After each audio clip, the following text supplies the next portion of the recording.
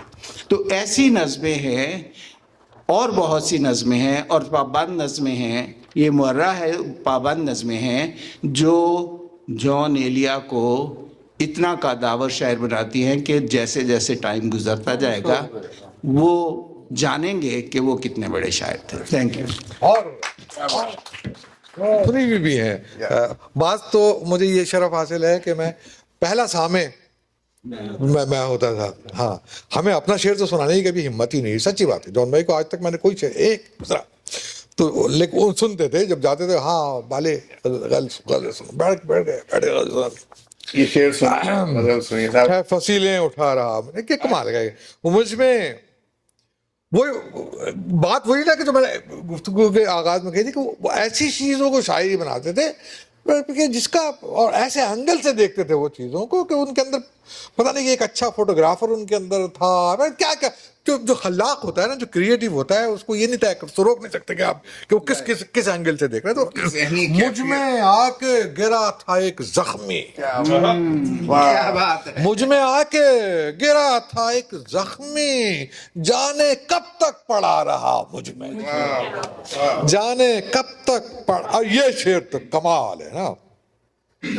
اتنا خالی تھا اندروں میرا، اتنا خالی تھا اندروں میرا، کچھ دنوں تو خدا رہا مجھ میں.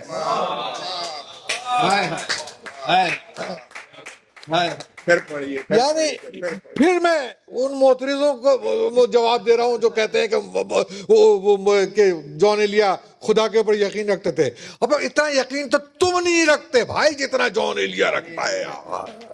انفینٹی کا تصور اس سے زیادہ کیا ہو سکتا ہے یار. جو کہ وہ ان کی اس کی مثال کے لیے، انفینٹی کی مثال کے لیے جان ایلیا جیسے لفظ تراش کو خدا کے علاوہ کوئی لفظ نہیں سوچ رہا. کیا بات ہے، کیا بات ہے، کیا بات ہے، کیا بات ہے. ہاں، اور اتنا خالی تھا اندروں میرا، کچھ دنوں تو خدا رہا. اس میں اور کون سا ہے؟ نہیں، کون سودو زیاں کی دنیا میں ہے؟ جہاں سے آپ کون سودو زیاں کی دنیا میں درد غربت کا ساتھ دیتا ہے، جب مقابل ہوں عشق اور دولت، حسن دولت کا ساتھ دیتا ہے. اچھا، یہ وہ شاعری تھی جان بھائی کی، ارے صاحب وہ کہ وہ یہ لڑکی فاقہ کش ہوتی تو بس صورت نظر آتی. اس کو ہمارے نصیر بھائی کہتے تھے یہ اسٹیج کرافٹ ہوتا ہے. مطلب آپ جب جاتے ہیں نا، اچھا وہ جو تمہارے جواب کی طرف آ رہا ہوں، اسی کی پیش بندی میں کر رہا ہوں.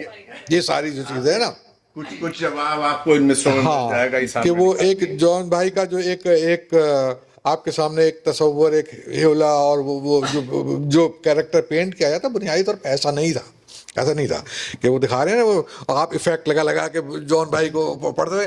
اب کبھی ان کے کرتے پہ شکن دکھاؤ مجھے کبھی کسی تصویر میں ہوتا ہے کلف لگا ہوا کو بال، کبھی کیونکہ جب ایک مخصوص اس سے تجاوز کر جاتے تھے نا، کہ بالے چل مجھے بال کٹوانے لے جا، مجھے ان کا ادھر گلشن اقبال میں وہ تھا ایک خیر، وہیں جاتے تھے، وہیں سے گھر کے نزدیک تھا. تو وہ اس وقت جب بال کٹوانے کا وقت آ گیا تو وہ بال کٹیں گے ان کے. تو وہ اپنے نکسک سے درست رہنے والے آدمی تھے. ایک عام تاثر جو ہے کہ وہ ناسودہ، ناکام، معاشی طور پر ناکام آدمی تھے، ایسا ہرگز نہیں تھا. گویا ہوئے وہ آخر میں، لیکن اس کی وجوہات تھی. بنیادی طور پر وہ بہت کامیاب آدمی، بہت خلاق، تخلیقیات. مطلب کوئی بھی کریٹو جو ہے نا، وہ اگر ناکام ہوتا ہے تو وہ اس کی اختیاری ناکامی ہوتی ہے. وہ ہاتھ چھوڑ، مطلب وہ ہاتھ دھو بیٹھتا ہے نا کسی چیز سے. اس کے کچھ نفسیاتی، کچھ سماجی بہت سارے عوامل ہوتے ہیں. اب آپ یہ دیکھیے کہ جان بھائی تشریف لا رہے ہیں امروہہ سے پاکستان. تین بھائی ان سے پہلے آ چکے ہیں. بھائی رئیس امروہی، سید محمد تقی، بھائی محمد عباس. یہ تین بھائی آ چکے ہیں. رئیس امروہی قطع نگاری کر رہے ہیں. بھائی تقی جنگ کے ایڈیٹر ہیں، روزنامہ جنگ کے، جو اس وقت کا سب سے بڑا اردو اخبار ہے. مانک جی اسٹریٹ میں رہ رہے ہیں، گارڈن ایسٹ میں، جو آغا خان معمار ہے اس کے پیچھے. کروڑوں، اس وقت بھی لاکھوں اور کروڑوں کی جائیداد تھی وہ. اب وہ آ رہے ہیں، اور اچھا ان حضرات کا ذریعہ معاش کا لکھنا، لفظ.